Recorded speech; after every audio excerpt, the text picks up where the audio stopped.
इंदौर की aerodrome police ने मृतक भूमाफिया के फर्जी दस्तावेजों के आधार पर सरकारी जमीन पर कॉलोनी काटने वाले आरोपियों के खिलाफ प्रकरण दर्ज कर उन्हें गिरफ्तार किया है। वहीं पूरे ही मामले में पुलिस पकड़े गए आरोपियों से पूछताछ करने में जुटी हुई है। इंदौर की एरोड्रम पुलिस को पिछले दिनों कलेक्टर कार्यालय से एक आवेदन आया था कि क्षेत्र में मौजूद एक सरकारी जमीन पर अवैध तरीके से कुछ लोगों के द्वारा अवैध कॉलोनी बताई जा रही है। जहां एरोड्रम पुलिस ने इस पूरे मामले में जांच पड़ताल शुरू की तो जांच पड़ताल के दौरान कई तरह के पत्ते पुलिस को मिले। इस दौरान एक फरियादी ने पुलिस को इस बात की भी जानकारी दी कि उसके पिता ने क्षेत्र में कॉलोनी काटी है, लेकिन उसके पिता की पिछले कुछ दिनों पहले मौत हो चुकी है। लेकिन उसके पिता ने जो विभिन्न तरह के दस्तावेजों पर कॉलोनी काटते समय हस्ताक्षर किए थे, साथ ही अलग अलग तरह से जो कॉलोनी काटने के दौरान दस्तावेजों का उपयोग किया जाता है, उनका प्रयोग संबंधित आरोपियों के द्वारा किया जा रहा है और उन्हीं दस्तावेजों के आधार पर सरकारी जमीनों को काटा जा रहा है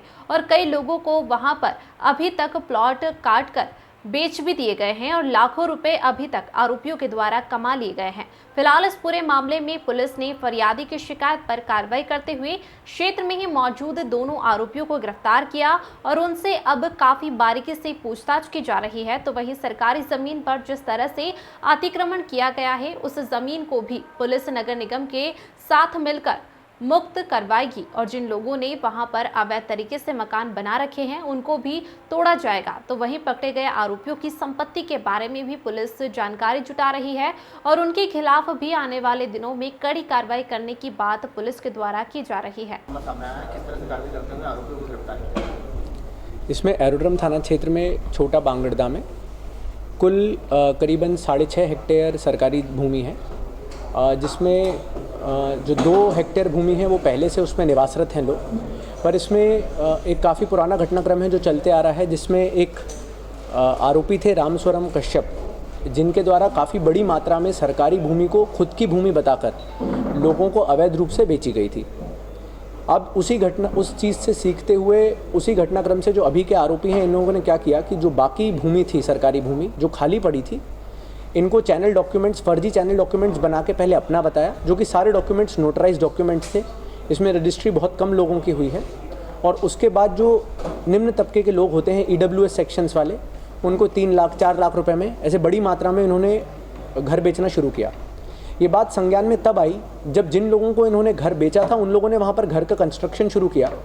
तो नगर निगम और पुलिस को भी ये सूचना मिली कि ये सरकारी भूमि थी, इसमें पहले भी एक बार अवैध रूप से कब्जा हो चुका है और अगर फिर से निर्माण करने की निर्माण कर लिया जाएगा और इसमें ध्यान नहीं दिया जाएगा तो फिर बाद में बड़ी मुश्किल होती है सरकारी भूमि को खाली कराना।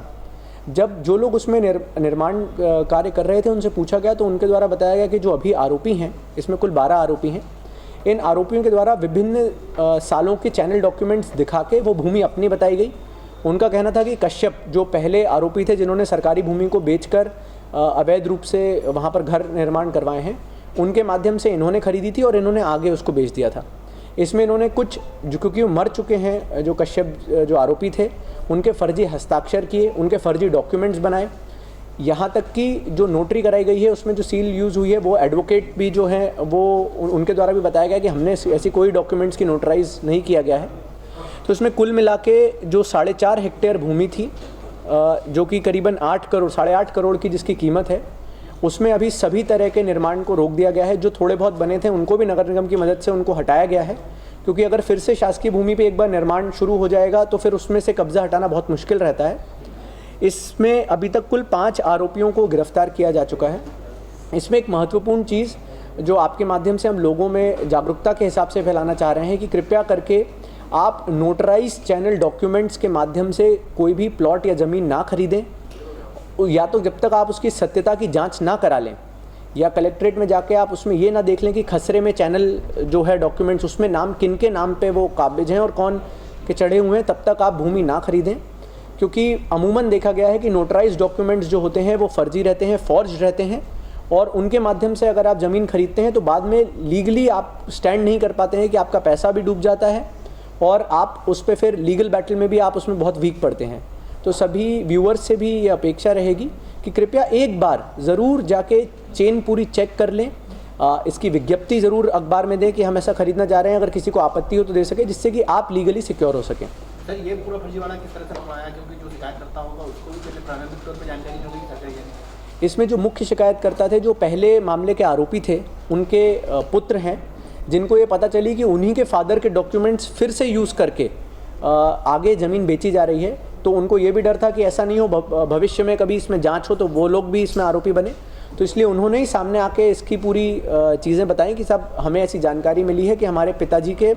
फर्जी हस्ताक्षर या पुराने डॉक्यूमेंट्स जो बचे हैं उनकी फिर से नोटराइज करा के उनमें आगे ज़मीन बेची जा रही है। तो उन्हीं की शिकायत पर से इसमें जांच करने के बाद अपराध पंजीबद्ध हुआ था। आरोपी थे वो FIR के तुरंत बाद ही उनकी अरेस्टिंग हुई थी, और इसमें जो अन्य 2 आरोपी हैं उनकी अरेस्टिंग अभी विगत 2 दिन में हुई है। सर भूमाफियाओं के खिलाफ कोई कड़ी कार्रवाई की जाएगी जिस तरह से सरकारी जमीन को? इसमें तो वैसे ही जो भी सुसंगत धाराएं हैं उनमें अपराध पंजीबद्ध किया गया है, पर भूमाफियाओं के संबंध में तो लगातार सरकार के दिशा निर्देश हैं कि उस पर कार्रवाई होती जानी चाहिए। सभी जगह आपने अभी थोड़े दिन पहले भी देखा होगा जहां अवैध रूप से निर्माणाधीन जो हैं, ऐसे जो अपराधों में भी संलिप्त पाए जा रहे हैं, उनके सभी के क्या बोलते हैं, जो अवैध रूप से कब्जे करके उन्होंने बना रखे हैं, उस पर निरंतर कार्रवाई चल रही है। इनकी संपत्तियों पर कुछ एक्शन? इन लोगों की संपत्तियों की भी जानकारी निकालेंगे। सबसे महत्वपूर्ण यह है कि जो लोगों ने, निवेशकों ने पैसा लगा दिया है, वो कहाँ कहाँ डिपॉजिट हुआ है, उन्हीं लोगों को, उन्हीं प्रॉपर्टीज़ को इसमें सीज कर पाएंगे जो उनके निवेशकों से लिए गए पैसे के प्रोपोर्शनेट दिखेंगी इसमें। Bureau report.